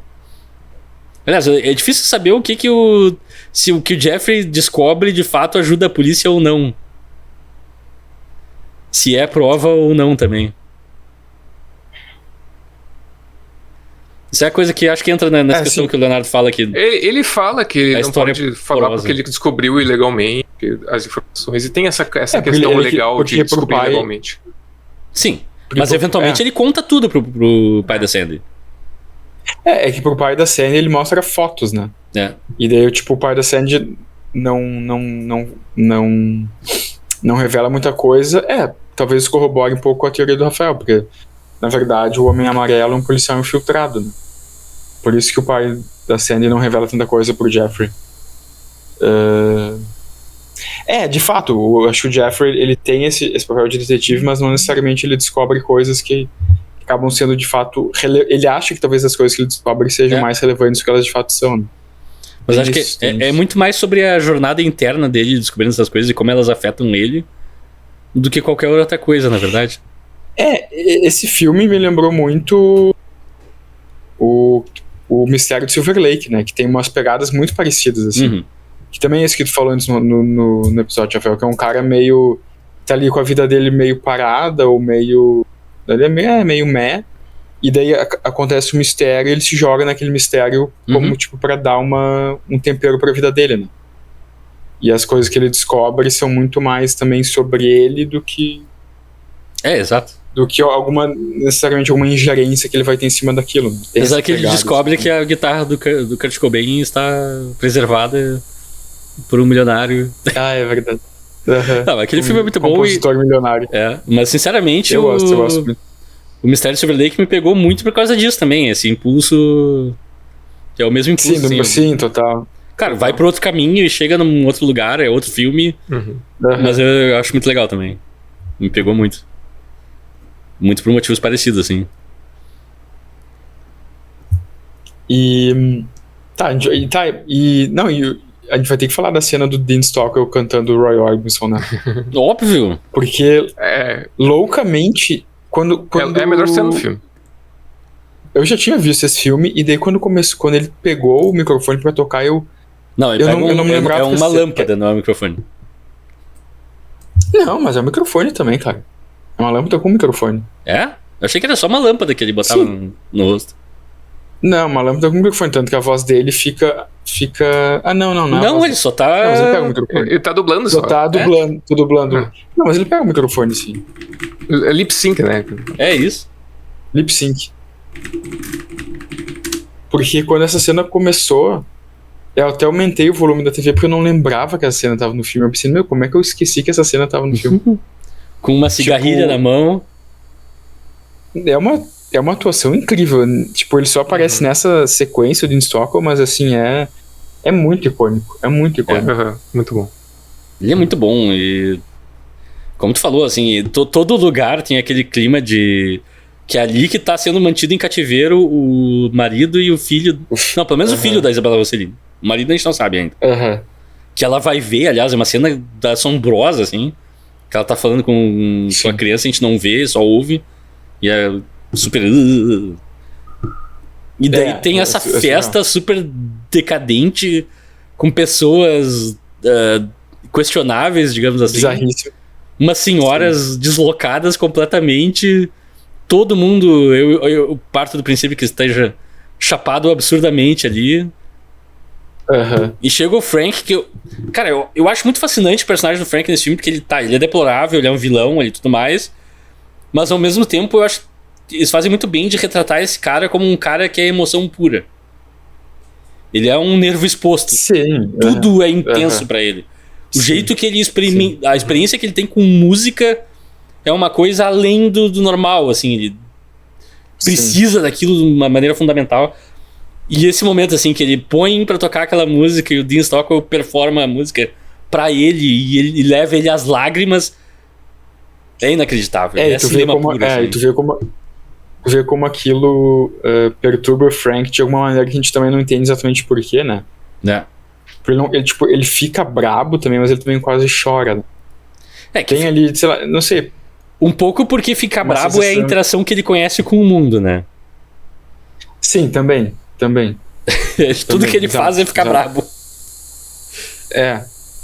Tipo, ele chega da casa do amigo dele e dá uma bronca que, uma coisa que eu não suporto é cerveja quente. E tipo, ok, Frank, tu quer cerveja? A cerveja tá gelada, pode tomar. Sim. Não, é isso, sim, mas as coisas do Frank, dele expor essas emoções de maneira que a gente não entende exatamente. É óbvio que ele é uma pessoa perturbada, mas sim, que ele tem alguma coisa ali de uma perda, talvez, muito grande, que essa música também, ou a música expõe isso, né? Porque quando a Isabella Rossellini tá cantando Blue Velvet na boate, ele também tá ali assistindo ela e quase chorando também. E depois dessa cena do Dean Stockwell cantando o Roy Orbison, In Dreams. Que também tem uma outra cena muito boa, que tem a cena da tortura, né? E tem a mulher dançando em cima do carro, que ali pra mim é uma coisa que é uma das minhas cenas, acho uma cena favorita do filme, assim, porque ali pra mim é uma cena muito tensa, que tu vê ali o Frank, né, torturando o Jeffrey, assim, e expondo esse conflito dele, mas que ali essa estranheza do David Lynch, pra mim, ela cai muito bem, assim, sabe, daquela mulher completamente chapada, indo pra cima do carro, começando a dançar enquanto um cara tá sendo espancado, sabe. Ali pra mim é um balanço perfeito, assim, perfeito. Desse mundo que o Jeffrey não entende, não faz parte, nunca vai fazer, nunca vai entender. Sim, mas que encanta mas ele poderia. Ao mesmo tempo, né? Mas essa é a coisa que eu acho mágica nesse filme, que o Jeffrey sente que ele poderia ir pra esse caminho e daí ele nega isso completamente. De certa forma ele quer, né? Ele quer experimentar esse outro mundo. Eu não acho que ele queira, acho que ele vai longe demais e justamente ser confrontado com o fato de que talvez ele possa se tornar um Frank faz ele rejeitar completamente isso. Não, eu digo que ele quer experimentar porque ele se envolve com a Isabella Rossellini, continua investindo, né? Ele quer ter um gostinho, mas claro, eu concordo que depois de um tempo ele percebe, isso aqui é demais pra mim. Exato. Isso aqui, tipo, com certeza. E pra mim é maravilhoso quando o Dennis Hopper passa batom no próprio rosto, beija o Jeffrey, que é uma coisa que, o que está acontecendo agora? Quem é essa pessoa? Tipo, a imprevisibilidade e a capacidade de violência a qualquer segundo torna essa cena, assim, muito tensa e memorável. E todo o diálogo dele de, nos teus sonhos eu te sigo, nos teus sonhos eu tô lá. Tipo, é muito... É desvairado da maneira absurda, assim. Ele vai citando a música também, né? Muito... Nossa, essa cena é incrível. Muito bom. Ele literalmente entra na mente do outro. Entra na minha. Eu gosto também quando o Jeffrey tá espiando a Dorothy e ela fala por telefone com o Frank pela primeira vez. E daí a gente não ouve o que ele pergunta, mas ela só fala I like to sing Blue Velvet. Com o sotaque dela, é muito bacana aquilo, não sei. Ela fala... Eu não lembrava dela falando isso. E tem outra coisa que eu gosto da Isabella Rossellini nesse filme, é que ela passa essa vibe de performer, assim, de que ela usa uma peruca, tudo. Ela é uma pessoa construída como um entertainer da noite mesmo, assim. Que tem uma coisa meio... Geralmente no cinema é romantizada, glamourizada, e aqui é uma desconstrução total, assim. A gente vê o outro lado da coisa. Óbvio, é mais dark que a maioria dos entertainers de fato, mas pra mim também me pega, assim, que é essa... De novo, é a dualidade do mundo perfeito ou idílico com o mundo real corroído, apodrecido, que pra mim super funciona, assim, esse nível, e esse filme faz em vários níveis, talvez meio repetitivo, talvez, mas funciona pra mim. Eu sei, acho que falando aqui a respeito do filme com vocês, é um dos filmes que eu mais tô descobrindo que, talvez eu esteja me conhecendo mais do que eu esperava. Muito mais do que do filme em si. Legal. Porque eu não discordo dos pontos de vocês e acho que críticas são válidas. Eu acho que, óbvio, como eu falei diversas vezes, não é um filme perfeito. Mas é interessante. De novo, tem elementos que me deixam mastigando, assim. E eu gosto muito. O filme tem a capacidade de fazer esse tipo de coisa. É uma qualidade muito grande, né? Tipo, isso é fascinante no cinema, né? Que o cinema tem a capacidade de gerar esse tipo de autorreflexão. Poderia eu me tornar um Frank também? Não. Desculpa, graças a Deus. Eu gosto também. Sim, é aquele respirador que ele usa, ele tá se drogando, na verdade. Sim, mas o que ele tá respirando ali, eu não sei. Mas aquilo é muito sinistro, cara. Totalmente. Nossa, totalmente. E a atuação do Dennis Hopper, o jeito que ele vai escalando, toda vez que ele puxa o respirador, ele começa... Não olhe pra mim! Tipo, cara, nossa, Deus do céu. É muito perturbador. Muito perturbador, cara. Inclusive, tu interpretou bem agora, hein, rapaz? Porra. Tem uma cena que ele fala, é depois, mas ele fala, não olhe pra mim, eu atiro quando eu vejo o branco dos olhos. E daí, não vamos glorificar isso, mas ele agride ela e, cara, aquela cena do estupro é muito, muito perturbadora também. E o David Lynch faz uma magia. Ele tem uma magia não de tirar o peso da cena, não é isso. A cena continua pesada, mas ao mesmo tempo ele consegue fazer o Frank virar uma figura patética ali, porque ele tem aqueles movimentos super exagerados e, tipo, é um ato horroroso, ao mesmo tempo meio patético, meio... É grotesco no sentido literal da palavra. A própria coisa dele falar antes mamãe, tipo, ele é um personagem bizarro, sabe? Mas também, tipo, mega patético mesmo. Né? Tipo... que toda aquela sequência é grotesca com G maiúsculo. Sim. Não, total. E também, assim, tirando o desconforto com a nudez, que eu entendo... Até onde eu sei, de tudo que eu vi, do comentário em áudio do filme e tudo mais, a Isabela Rossellini sempre falou que o set foi super respeitoso com ela. Não, tipo, elas filmaram cenas pesadíssimas, mas ela nunca se sentiu... como é que eu vou dizer? Desconfortável, tirando o que estavam fazendo, né? Mas que o David Lynch era legal com ela, que o Dennis Hopper era atencioso também. Mas, de novo, até onde eu sei, não sei se tudo isso é real, mas... do jeito que as pessoas gostam de voltar a trabalhar com o David Lynch. E não sei se vocês já viram algum making off com o David Lynch, que os sets dele são pessoas se abraçando e dando beijos no David Lynch efusivamente. Eu vi coisas diferentes. Tipo? Tipo um vídeo dele... Ele tá em algum set, a assistente de direção vem dizer pra ele, que tu acha a gente cortar um pouco essa cena porque ela tá muito longa. Ele começa a xingar ela, dizendo, por que as pessoas acham que as cenas têm que ser curtas e não sei o que, e porra. Tipo, calma. Isso é com assistente de direção também. E olha o que estavam dizendo pra ele. Assim. Mas os elencos dele gostam de trabalhar com ele, isso que é tudo que eu sei. Talvez. Tá, e vocês entenderam... Isso que eu confesso que é uma coisa que eu não entendi tão bem. Porque o personagem do Frank usa barba, cabelo falso e peruca e bigode em algumas cenas para se disfarçar de outra pessoa. Porque ele, naquele momento que ele chega no prédio, porque a polícia tá atacando a casa dele, para não ser reconhecido. Não, é que antes com o Homem Amarelo também tem isso, né?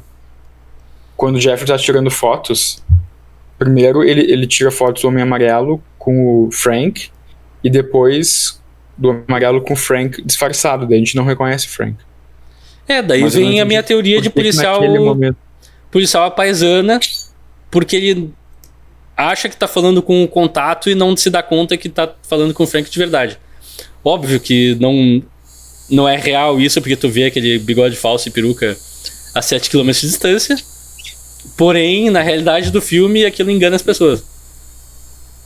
E no final é porque o Frank tá fugindo do tiroteio na casa dele, né? Tu disse que o próprio Frank tava enganando o Homem Amarelo. Na minha teoria, na minha leitura, sim. Não sei. Essas coisas eu não peguei muito. Porque o Homem Amarelo e o Frank nunca estão juntos numa mesma cena. Então sim. Quando? Mas nas fotos que o Jeffrey tira, eles não estão juntos, os dois? Não, o Homem Amarelo só interage com o Homem Bem Vestido, que é o Frank disfarçado. E o Frank interage com aquele outro cara que é encontrado morto? Isso, Frank? é. Isso eu não peguei. Tá. E talvez seja um motivo pelo qual a polícia não tenha conseguido enquadrar o Frank ainda como o criminoso. Por mais óbvio que possa parecer pra gente, mas... De novo, é teoria, não é super sustentado. O próprio Frank, a gente não entende exatamente quem ele é, né? Qual é o crime dele, a gente sabe. Ele raptou um cara e cortou a orelha dele fora. E uma criança. Pra manter sob controle aquela cantora, porque não sei daí.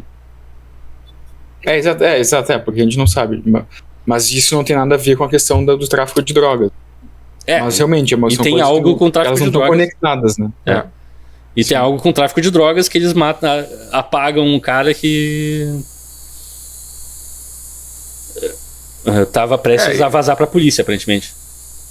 Isso é muito parte das coisas que o Lynch não se preocupa em explicar. Como a própria... Ou ele nem sabe, né? Eu acho que nesse caso ele sabe. Tipo, ele tem ali os elementos suficientes pra te fazer uma leitura da relação com a polícia e a atividade criminosa e tal. É que eu acho que pro tema principal do filme acaba sendo mais um sabor e um contexto do que literalmente isso é uma coisa importante pro plot. Sim. Mas, por exemplo, um filme de Ridley Scott ia te explicar exatamente o procedimento policial. Seria um melhor filme? Talvez, não sei, mas seria diferente. Seria diferente. É que também naquela cena que o Frank e os capangas dele estão levando o Jeffrey e a Valens no carro deles, em algum momento toca um rádio de polícia, né? Sim, é porque eles ficam ouvindo as comunicações da polícia para não serem pegos, né? Que naquele momento eu pensei que de repente o Frank fosse um policial. Mas porque como é que eles... eles teriam acesso verdade. Comprar um rádio e... Tem vários filmes. Sim. Claro, é um pouco cinema. Na vida real não sei se funciona assim. Mas inclusive é assim que o Frank nunca tentou? Não, nunca tentei. Mas com o Homem-Aranha funciona. Ele compra um radinho de polícia, põe no quarto dele e ele ouve a polícia. É verdade. E inclusive é assim que o Frank é pego no final, né? Que o Jeffrey usa o rádio que ele usa pra falar com o policial, daí se dá conta, o Frank tá me ouvindo. E daí ele manipula as informações e o Frank chega, seu idiota! Eu tenho rádio, tu esqueceu, seu merda. E daí ele chega lá e, ele me pegou. Eu morri. Mas eu gosto muito, aquela cena é super tensa, super funciona, assim. E também eu gosto que o Jeffrey começa o mistério no armário e termina o mistério no armário. Sim. Que também é... Sim.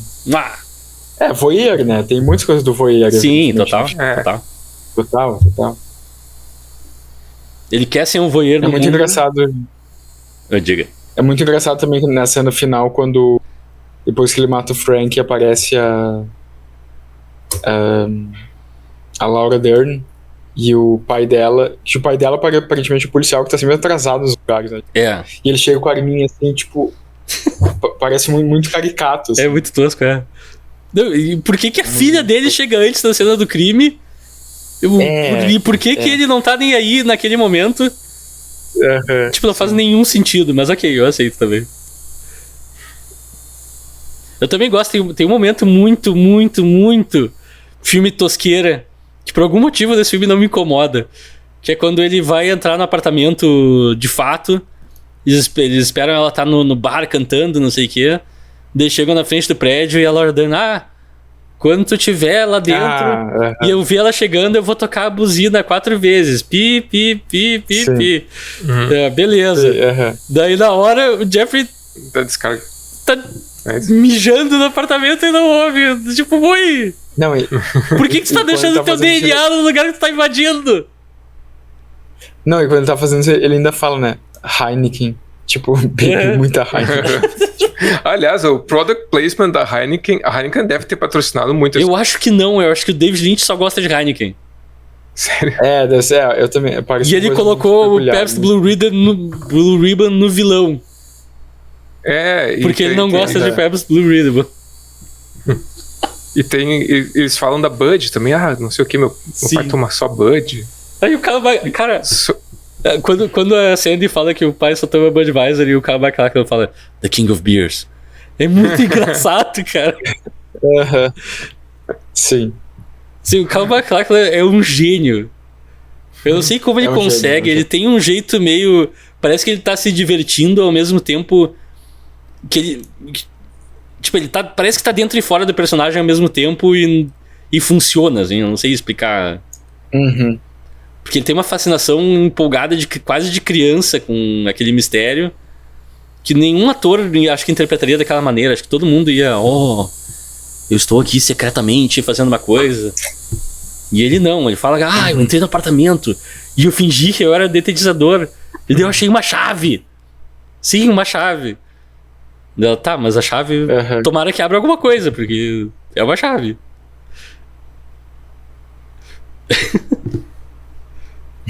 Não sei, o elenco desse filme é incrível. É, bem bom mesmo.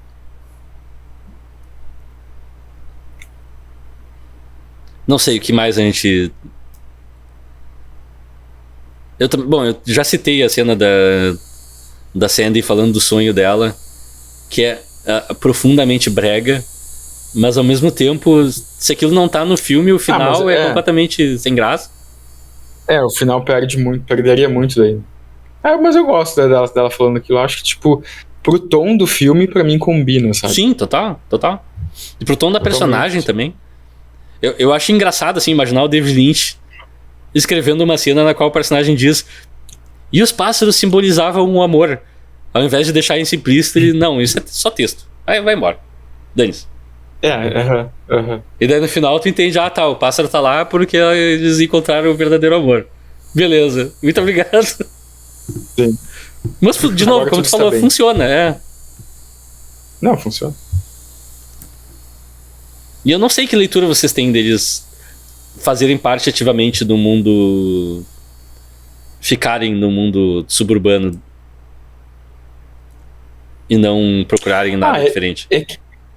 É que eu acho que ele tem uma tem essa coisa assim, agora eles estão num lugar idílico e bonzinho, mas ao mesmo tempo, quando eles, pra mim, pelo menos quando eles veem o Tordo, que o Tordo, né, de acordo com o que a Sandy fala antes, simboliza a felicidade e a alegria, mas ao mesmo tempo o Tordo tá com um inseto no bico, né? Certo. Sim, E lá no começo do filme a gente vê as formigas, os insetos embaixo da grama, embaixo ali embaixo da perfeição tem os insetos, então tipo, é o Tordo, tudo maravilhoso, tudo bonito, mas aquela realidade embaixo dessa embaixo dessa alegria suburbana tem essa coisa maléfica, ou essa coisa meio podre, tanto que a tia do Jeffrey fala, eu não comeria um inseto, que nojento.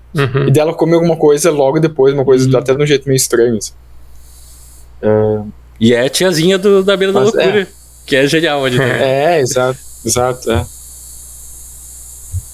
Antes de fazer a beira da loucura, né? Mais surreal isso. Até. Eu também Mas eu acho...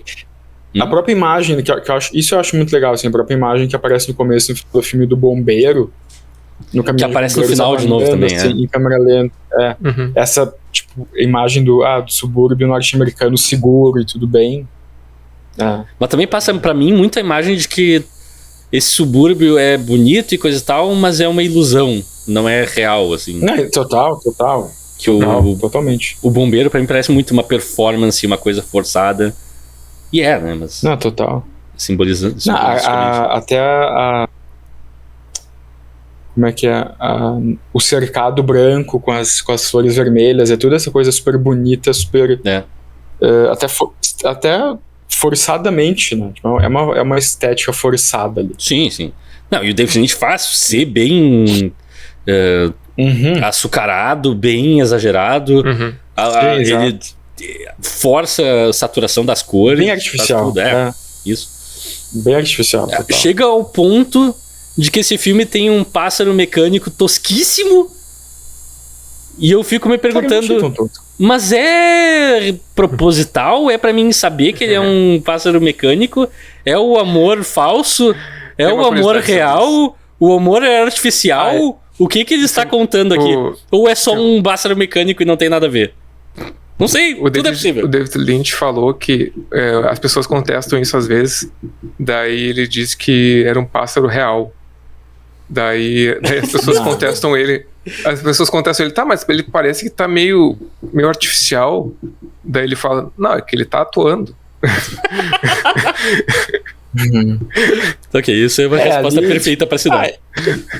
É que eu acho que pro plano era mais fácil ter um pássaro robô, entendeu? Óbvio, mas pra mim... Não, mas é. Mas é. Não é um pássaro real. Sim. Não é. Mas eu tô falando, eu sei que provavelmente essa é a realidade, mas pra mim é um testamento pro quão interessante e vivo o resto do filme que chega nesse ponto e eu começo a questionar de fato se o pássaro ser mecânico não é uma escolha artística, além de uma escolha literalmente só de esse é o melhor jeito de fazer esse filme acontecer. Então, tipo, pra mim isso é o triunfo, assim. E de novo, é uma questão de gosto, tá? Acho que tem gente que veria o pássaro e dizer, não, isso é só tosco. E é válido.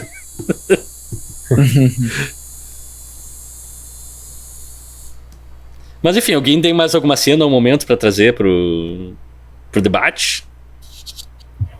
Acho que não. Acho que eu cobri tudo. Acho que eu queria. Acho que a gente passou pelas cenas principais também. E se a gente pulou alguma coisa, fica a graça pra quem não assistiu o filme ir lá assistir e se surpreender. Eu acho que, como vários filmes que a gente fala aqui, Veludo Azul é muito mais interessante como experiência do que como plot. A gente pode ficar aqui o dia inteiro contando o que acontece no filme. Tu assistir em 1h30 vai ser mais impactante, provavelmente, do que qualquer coisa que a gente possa falar. Mas eu acho que talvez a gente possa ter trazido um insight legal também pra quem gosta do filme ou pra quem não pensou sobre certas coisas. Ou talvez ter deixado as pessoas mais confusas também é válido, em se tratando de David Lynch. Eu sou fã, mas eu não tenho nenhuma resposta, então não olhem pra mim. Mas qual é a atuação favorita de todo mundo em Veludo Azul? Difícil, né? O Dennis Hopper tá muito bem, né? O Dennis Hopper é muito bom, tá muito bem no filme. Pra mim é Dennis Hopper, ponto final, com uma menção super honrosa ao Kyle MacLachlan, que faz mágica, mas não é o Dennis Hopper. Eu acho que pra mim também, o Dennis Hopper.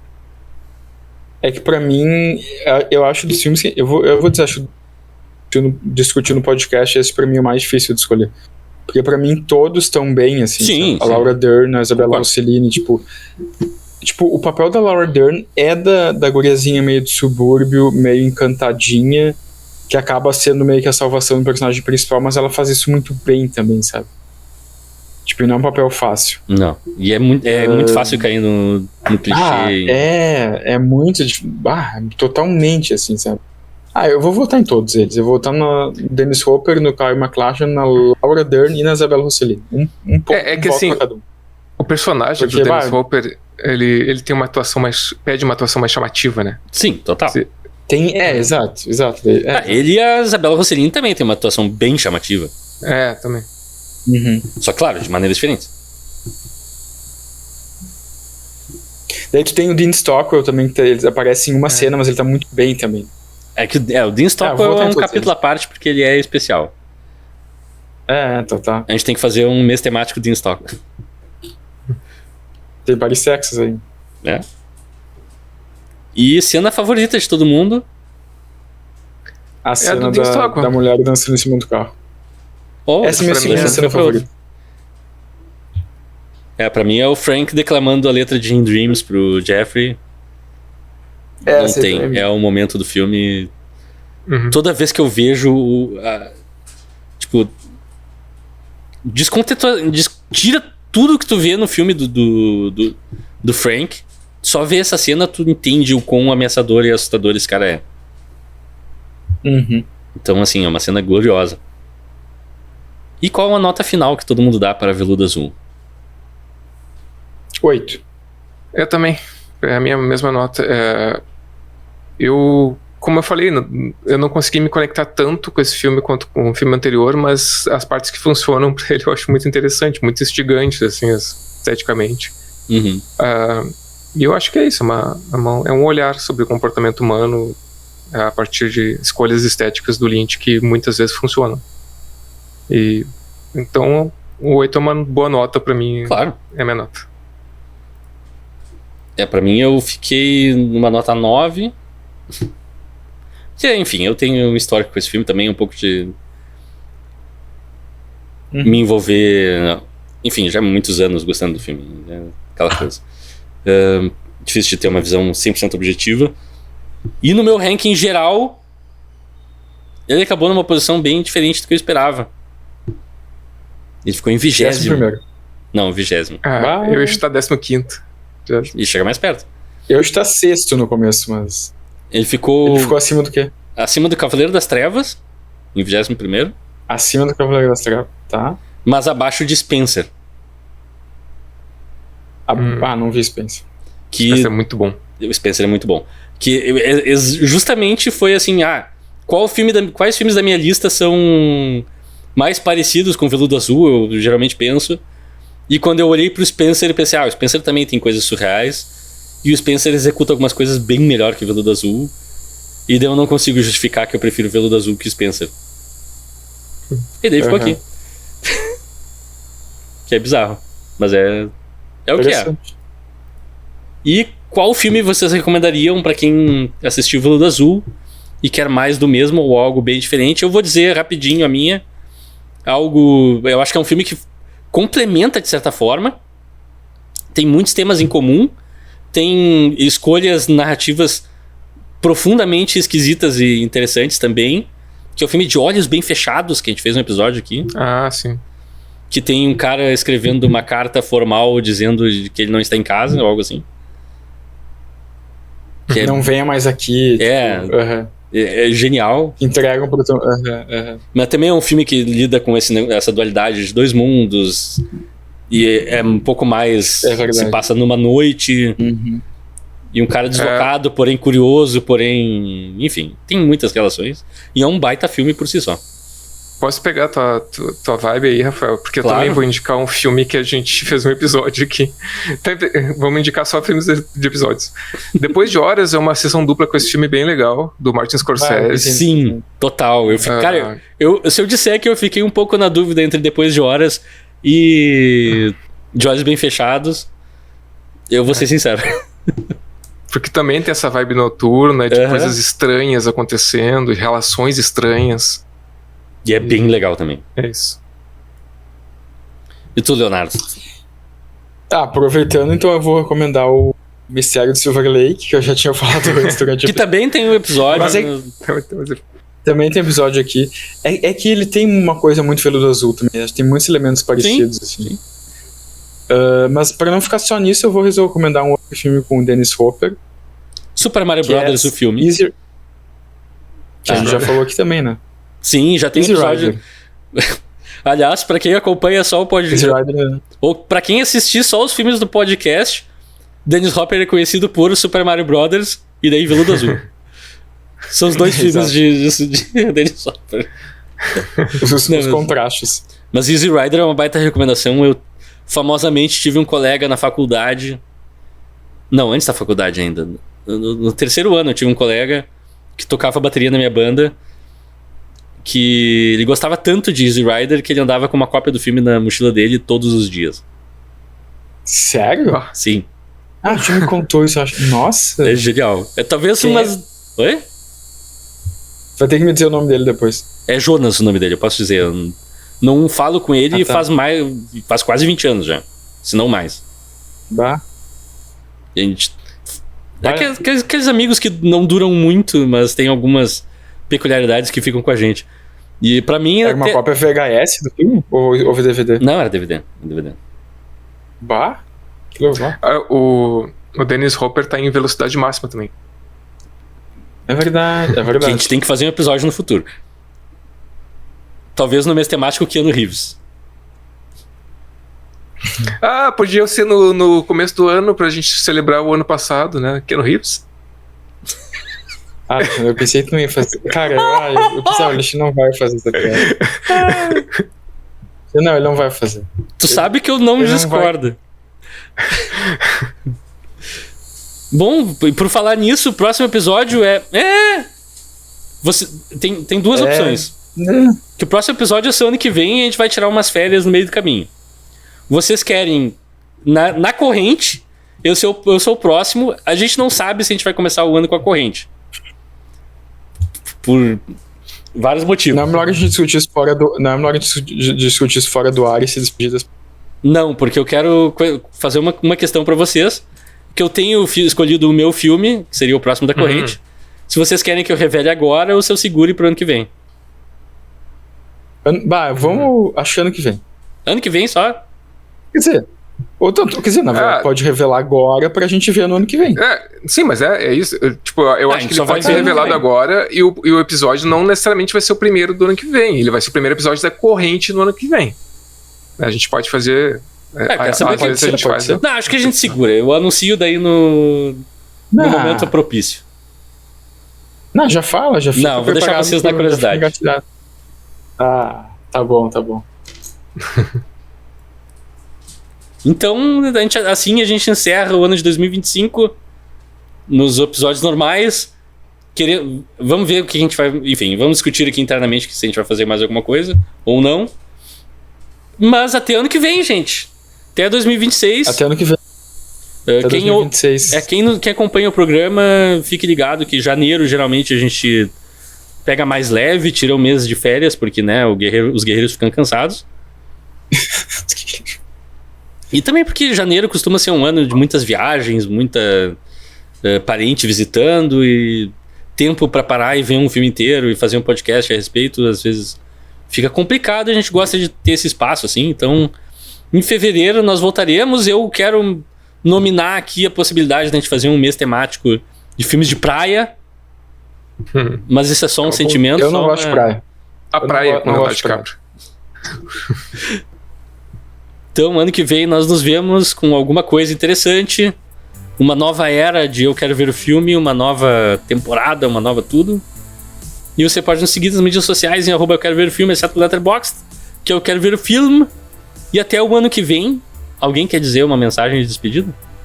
Vocês sabiam Bom Natal, bom Ano Novo. Vocês sabiam que o Papai Noel é casado com a Mary?